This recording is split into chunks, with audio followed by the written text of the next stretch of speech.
This week, we started with the word door and we ended with tearing down. Let's take a look at Master Azerbaijani Weekly recap what those words were. We had the word tikmək, to sew, to build, and to stitch.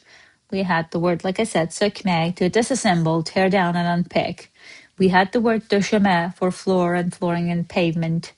We had the word tavan for ceiling, upper limit, and cap, and I also told you how else we call it. We had the word Divar for wall and partitioning and barriers. We had the word qapı, like I said, for doors, gates, and doorways. And we had Pəncərə for window.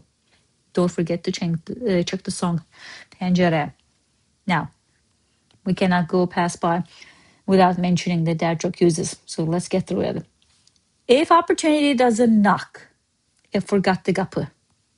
By 9 a.m., my ambition hit a divar. I hit my productivity tavan before my coffee even cooled.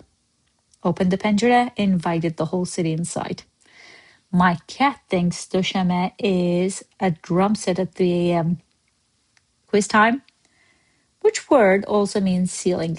It's easy to type and you have those letters in your keyboard. Feel free to drop in the comments below. Otherwise, come back tomorrow because every week, every day, we learn new words. The more new words you learn, the better you get. Because remember, consistency is what brings fluency.